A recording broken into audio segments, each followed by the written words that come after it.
Hey everybody, Happy New Year. Milton Davis here, um, as promised. And I hope everybody had a great time celebrating the New Year. I hope you didn't drink too much, and I hope you stayed safe. Wanted to come to you today, this first day of January, first day of year 2021, to talk to you about the release of Amber in the Enchanted Sword. This is the second book to the Amber series, and it's been a long time coming. The whole ideal of doing Amber actually came from me doing conventions, and every time I would do a convention, someone would ask me if I had anything for young kids. And at the time, I wasn't really writing anything like that. My mind just wasn't there. It wasn't something that I was, doing. But my wife, who at the time was teaching third grade, she was telling me, she was like, "Hey, you really should write something for younger kids." And for a long time, I kept thinking about it and thinking about it, and I just didn't. My mind just wasn't there.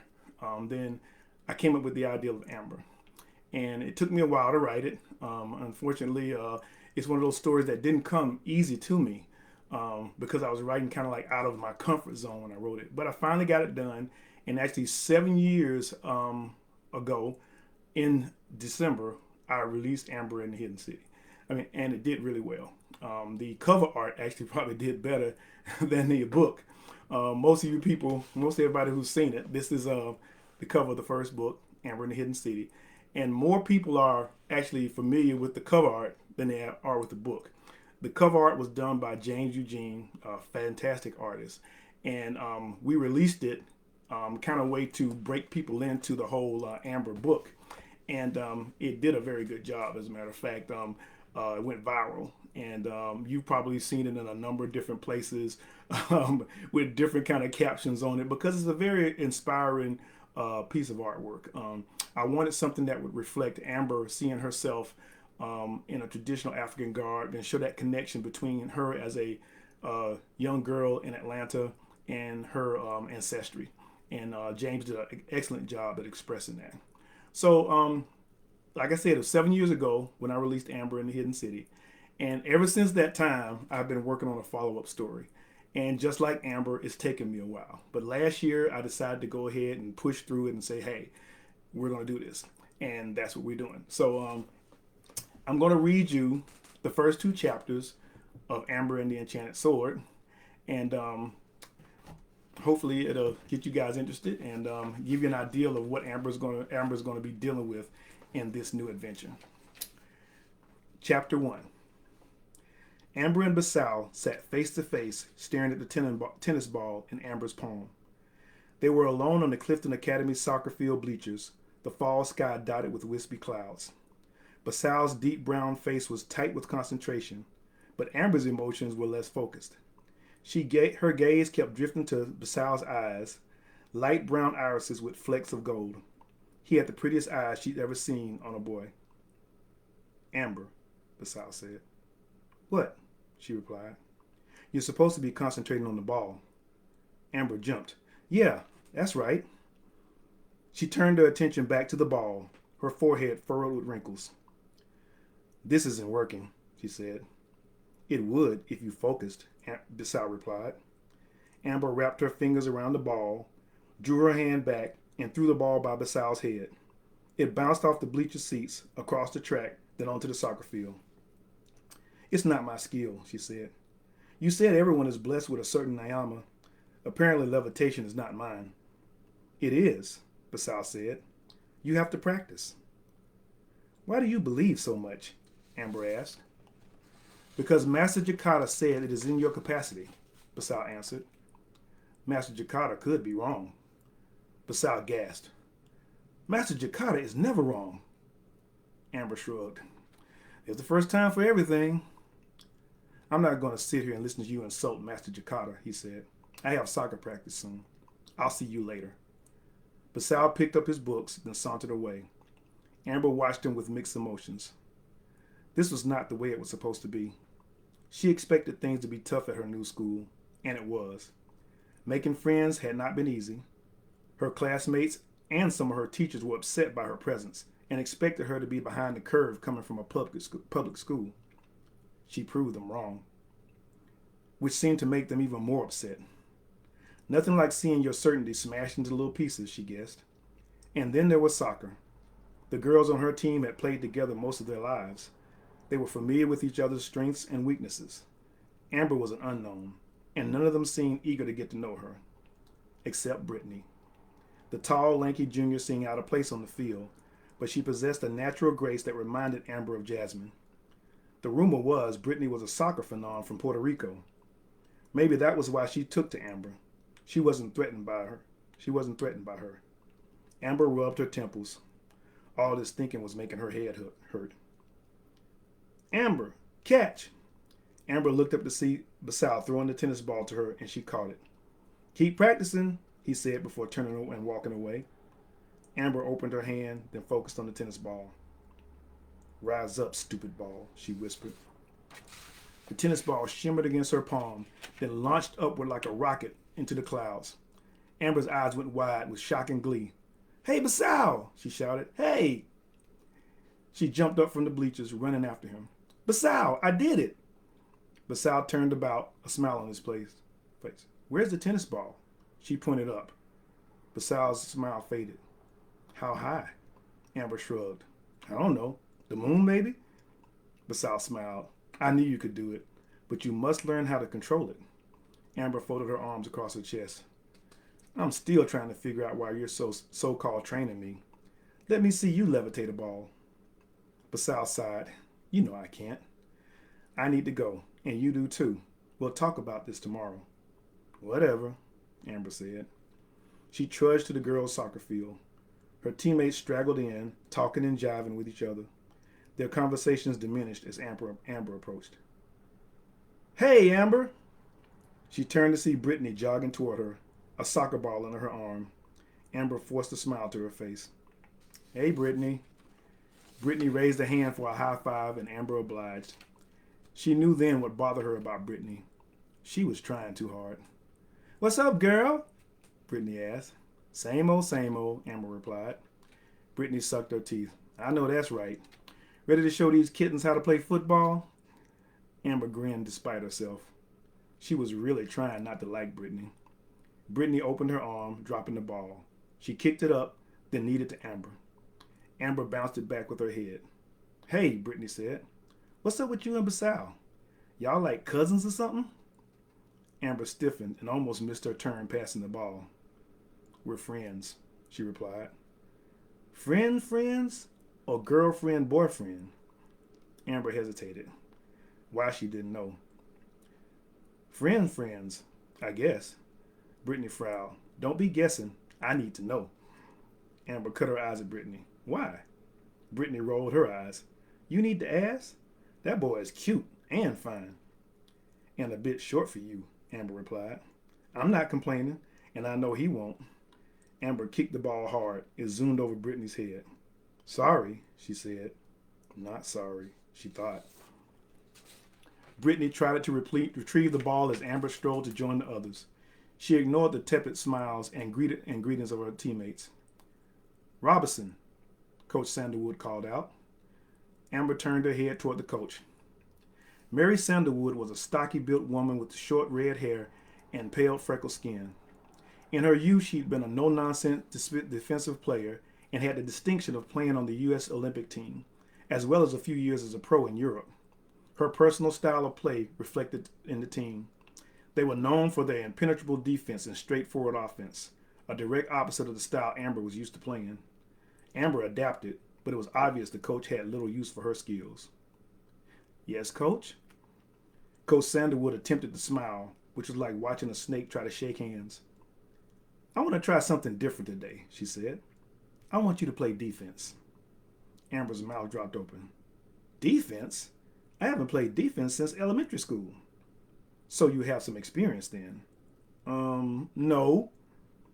The coach cradled her tablet against her chest. You're a great player. Very versatile, she said. I know defense is our strength, and I only ask the best players. What about Cynthia? Amber asked. Cynthia's a great forward, the coach said, but she doesn't have your versatility. You would make our defense impenetrable. How do you know? Amber asked. Like I said, I haven't played defense since elementary school. Trust me, the coach replied. There's a reason I'm the best soccer coach in the state. Amber was proud of the fact that she didn't roll her eyes. The truth was Cynthia Hollingsworth was the face of the Wildcats. Everyone loved to watch her sprint up and down the field, her blonde ponytail bouncing behind her as she dribbled the ball with imperfect precision to barely score. After the game, the local media gathered around her, marveling at her skills and predicting that her amazing college and pro career to come. But there was no fighting it. Okay, Amber surrendered. I'll give it a try. Carol, the coach called out. Carol Simpson strolled up to the coach. The straw blonde-haired girl was their best defensive player, destined to receive accolades for her abilities. What's up, coach? Carol said in her syrupy southern drawl. Sit this scrimmage out, the coach replied. Amber's playing your position. Carol's eyes widened, then narrowed as she glared at Amber. She's not defense, Carol said. She is today, the coach replied. Sit. Carol gave Amber a hard stare before trudging to the bench. Thanks, coach. Another enemy, Amber thought. Coach Sandalwood sat around her table, then blew her whistle. Okay, everyone, let's hard scrimmage, she shouted. First team! The coach looked at Amber. That's you, Amber. Amber lowered her head, then rolled her eyes as she jogged onto the field. Not only was she being forced to play defense, Coach Sandalwood was having her play with the first team. The other players were looking at her with disdain while hand gesturing with Carol on the bench. Everyone except Brittany. She threw up a peace sign. All right now, woman, she shouted. Let's see what you got. The scrimmage began. Amber felt useless as she waited in the backfield for the action to come her way. It didn't take long. Brittany worked her way down the field with her usual style, trailed by Cynthia. The two displayed great dribbling. Amber had to admit Cynthia was better than she gave her credit for. They maneuvered toward Amber, challenging her off the rip. Amber backpedaled until she knew who was going to go for the goal. As she suspected, Brittany passed the ball to Cynthia for the shot. Amber was halfway to her before Brittany kicked the ball in her direction. Amber intercepted the pass as a mischievous smile came to her face. Time for some real practice, Amber said. She kicked the ball hard. It soared high as Amber reached out for it with her Nyama. She guided the ball over everyone's head to the opposite goal, catching the goalie off guard. But Penny Rothschild was good. She adjusted, diving for the incoming ball, her body extended and her hands outstretched. Amber gave the ball a nudge, and it just cleared Penny's hands. It hit the ground just before the goal and rolled into the net. Everyone froze in stunned silence. Damn, Brittany shouted. Language, the coach replied. Amber grinned as she strolled back to her position. Lucky kick, she said to the coach. Obviously, the coach replied. Amber was rewarded by the astonished looks from her teammates.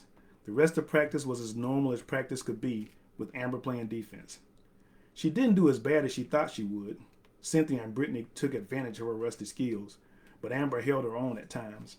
As practice came to an end, Amber noticed the impressed look on everyone's face. The coach trotted up to her, a grin on her face. Not bad, she said. This isn't going to be permanent, is it, Coach? Amber asked. No, the coach replied. You're still a forward. It's good to know we can use you if injuries forced us. Amber smiled. She dodged that bullet. She trotted to the locker room. Brittany came up beside her. Look at you, she said, playing defense like a beast. Amber smirked. What can I say? I'm good like that. Amber changed quickly, then headed to the parking lot. She never knew which one of her parents would be available to pick her up, but someone would be waiting. She met Pascal on the way to the lot. He was frowning. What's up? Something go wrong in practice? No, he said. Why did you do that? Do what? That kick. Amber took out her phone, the screen filled with her miraculous goal. It already had over 1,000 likes. Wow, Amber commented. Lucky shot, huh? You and I both know that luck had nothing to do with it. They reached the parking lot. Neither of her parents had arrived, so they sat on the curb to wait. Amber, you must take this seriously. You've been granted powers that have to be respected. I thought you'd be impressed, Amber said. Actually, I am, Pascal replied. It didn't take you long to learn control.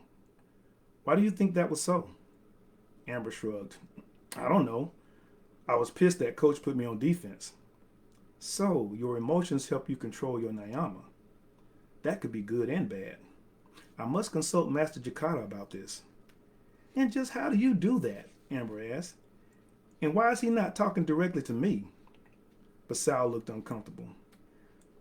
It's complicated. Amber folded her arms. Try me. Amber, Basal! Brittany fast walked up to them. Amber dropped her head and sucked her teeth. That thirsty girl, she whispered. Brittany sat down beside Basal. How's practice? It was good, Basal replied. And yours? It could have been better if Amber didn't ruin it. Don't blame me, Amber said. It's the coach's fault. And you should play better. Brittany let out a girlish giggle and Amber sighed. So, Basal, what are you doing? Amber! Amber exhaled with relief as Mama rolled up in her SUV, waving like she hadn't seen Amber in years. But that was Mama. Amber jumped up, grabbed Basal's arm, and began dragging him toward the car. We'll see you Monday, she said to Brittany. She opened the back door and then shoved Basal inside. Okay. Bye, Amber. Bye, Basal. That was rude, Basal said. She was rude, Amber replied, busting up into our conversation. She was trying to be friendly. You are friends, aren't you? She was talking to you, not me. Basal stopped. What are you talking about? Amber shook her head. Never mind. Amber took the front passenger seat. She hugged Mama and Mama kissed her cheek. Hey, baby. Hey, Mama. Hello, Mrs. Robinson, Basal said. Mama turned and shared her famous smile with Basal. Hi, Basal. How was your day? It was good, Mrs. Robinson. And how was yours? Excellent as always, Mama replied. She looked at Amber. Such a polite young man. Yeah, he's perfect, Amber grumbled. Mama pulled away from the curb and they left the campus. Amber spotted Brittany waving. Amber slumped in her seat. Baby, your friend is waving at you, Mama said. I know, Amber replied.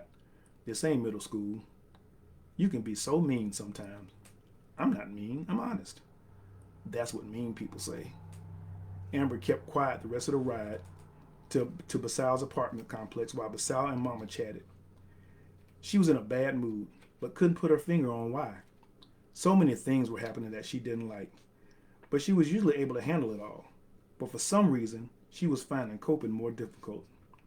She needed to talk to Jasmine. A silly conversation with her best friend always made her feel better. She'd text her as soon as she got home.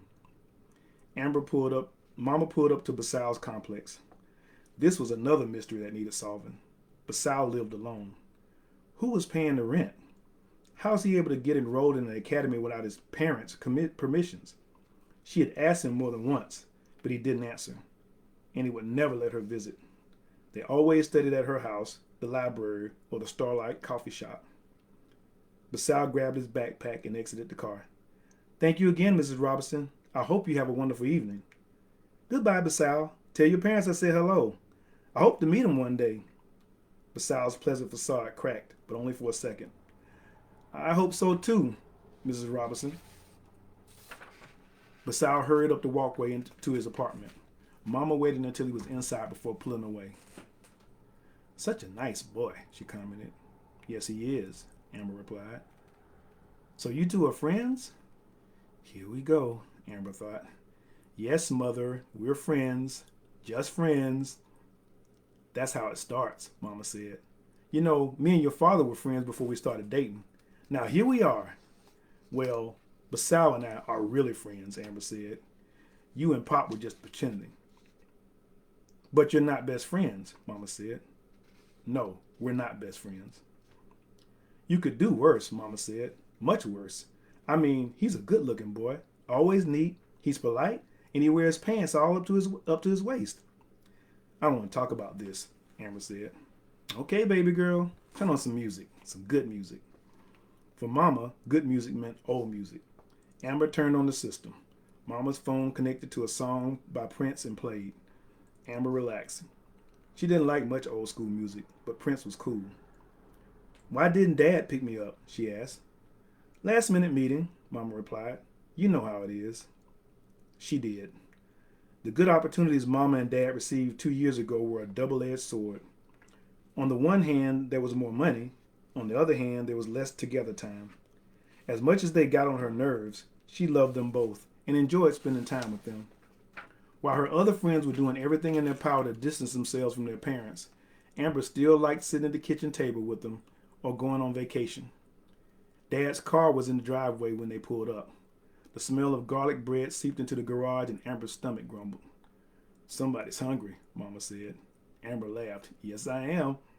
She opened the door. Daddy was at the stove, stirring up the spaghetti sauce, dress shirt sleeves rolled up and his tie tucked inside his shirt. Hey, Daddy, Amber said. She tipped to him and hugged him around the waist. My ladies have arrived, Daddy said.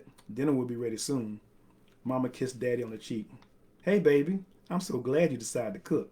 I've been running all day and my feet are killing me. Y'all go get settled, Daddy said. By the time you're done, everything will be ready. Mama staggered to the master bedroom in exaggerated pain while Amber hurried upstairs to her room. Her phone buzzed as she reached the room. She smiled when she looked and saw Jasmine's name. She tossed her book bag on the floor, then collapsed on the bed. Hey, Queen. Hey, Queen. What you doing? Dinner. Cool.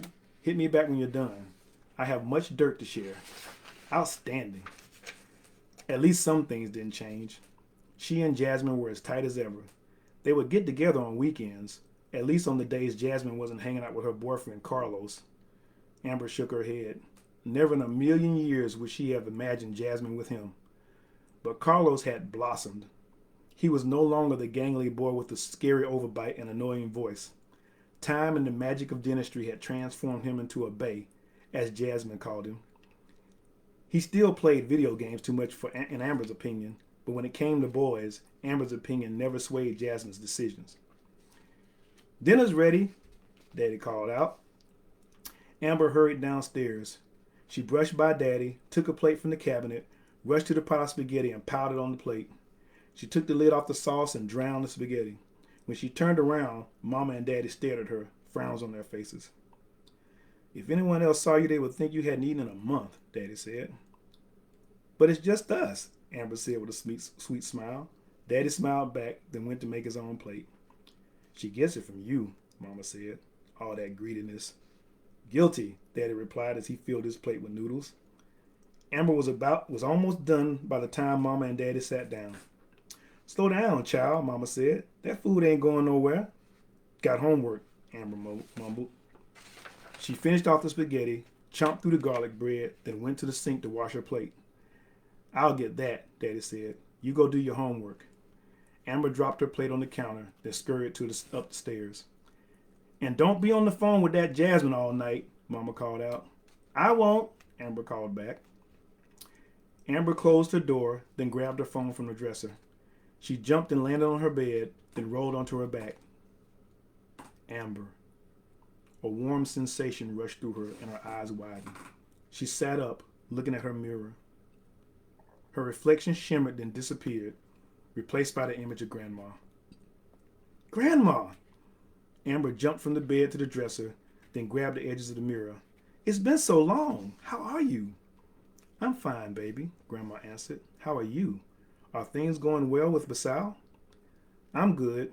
Basal's doing great. He gets on my nerves sometimes, though. Grandma chuckled. That's my Amber. I still don't understand why he's instructing me, she said. You're learning from each other, Grandma replied. You are learning to use your powers, and he is learning the ways of our world. He's doing a better job than I am. I'm sure you're both doing well. You are brilliant children. Grandma's expression turned serious. Amber, I have something to tell you. Bagule is still alive. Amber let go of the mirror, taking a few steps back. Her emotions roiled, churning from shock, relief, and fear.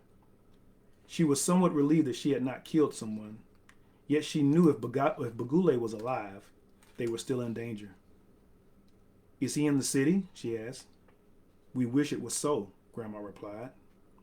Where is he? We don't know. Baba Jakata senses his presence, but cannot locate him. Aisha would know, but she has disappeared. You and Basal must be diligent. He may have accepted his defeat, but that's unlikely. Amber plopped down on her bed. Grandma, we have to tell Mama and Daddy, she said. We can't, Grandma replied. Not yet. We can't tell anyone until we are ready. What if Bagule comes? What do I do then? He won't come, Grandma said. Bagule's goal is the city. But if he comes to the city, you may need my help, Amber said. Grandma's silence was all Amber needed. She fell back on her bed. I can't handle this. I can't. You must, Grandma replied. You have no choice. Amber sat up drained. I gotta go, Grandma. I have homework. I understand, Grandma said, but don't worry. Everything will be fine. Bye, Grandma. Goodbye, Amber. The mirror shimmered, then Grandma's image faded. Amber fell back on her bed again. The memories of her adventure with Grandma streamed through her head like a movie. Sometimes it didn't seem real. Hopping from city to city, country to country, meeting amazing, magical people, and fighting for her life and the lives of others. It also placed a burden on her that she hoped would never have to shoulder again. But here it was, right back in her face. Her phone buzzed and she picked it up. It was Jasmine. Grandma's news sapped her energy. She didn't feel like texting. She sat the phone back on the dresser. She looked at her desk, her textbook and computer waiting for her return. She rolled away so she couldn't see them. The phone buzzed again and she ignored it. Instead, she grabbed her nightclothes, took a quick shower, then returned to the bed. She finally went to her phone. Basal had texted as well, but Amber was done for the night. She put on her headphones, found a chill hip-hop video to listen to, then let the music lull her to sleep.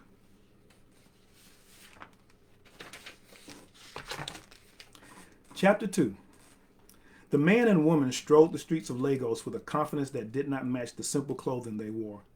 The man rubbed his beard as he walked, barely taking notice of the people and places surrounding him.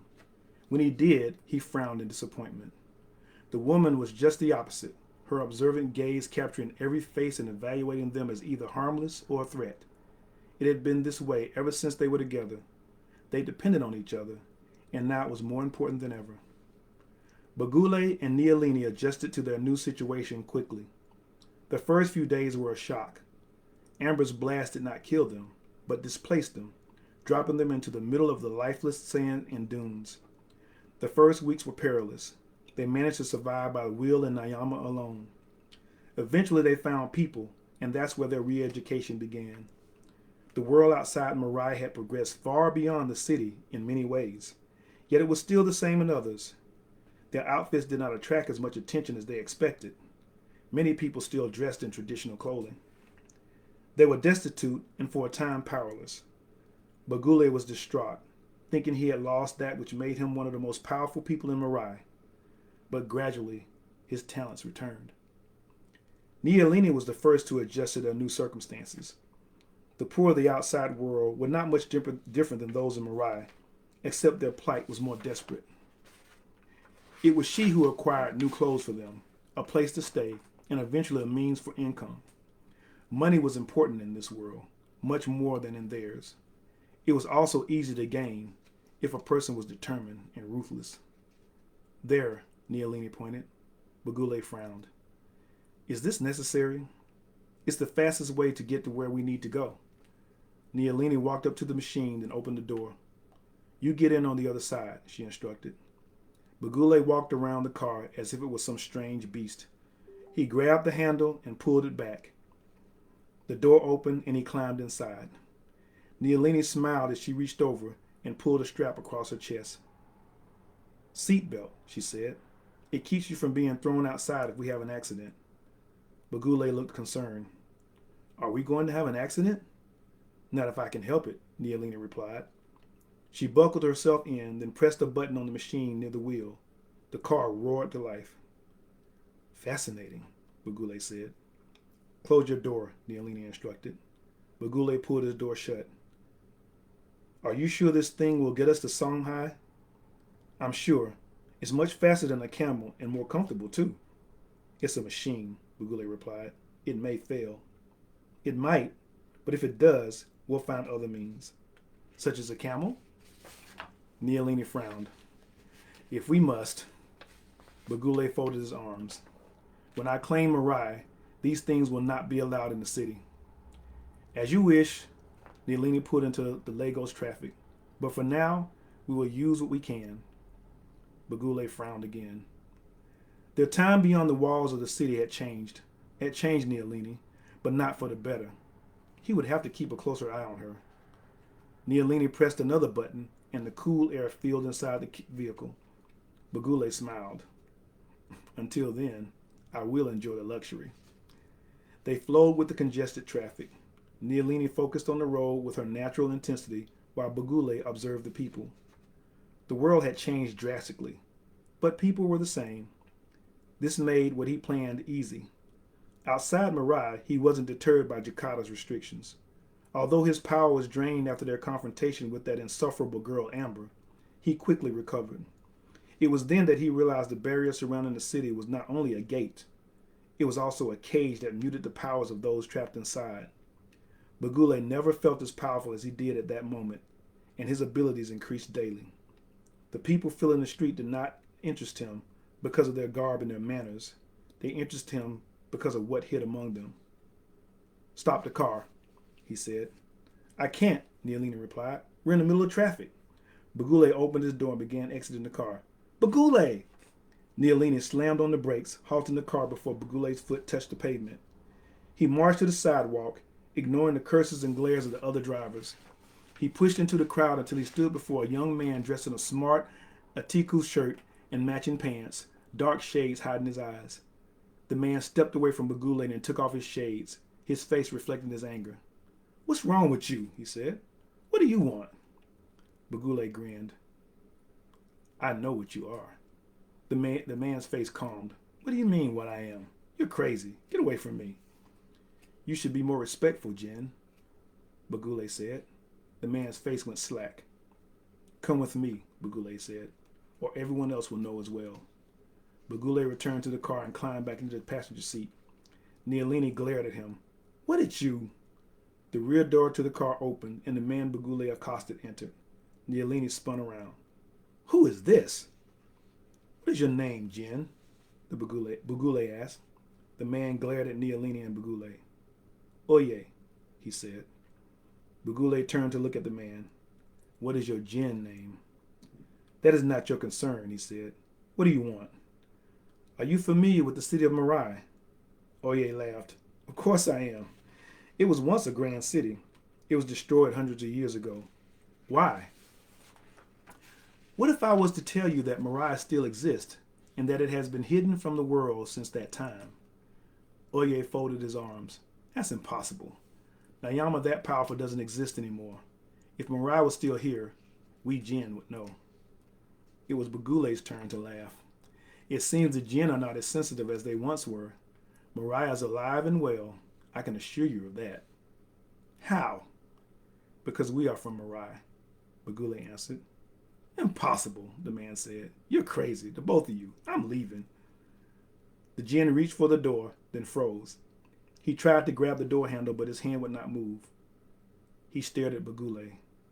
What are you? He asked. You're not a Jin, and you're not human. I am Bagule, he said. As to what I am, that is of no concern for now. I need to find your city and speak to your ruler. I think I have something of interest. Oye relaxed. What? I'll tell your ruler when I meet her. When I meet him. Her, Oye said.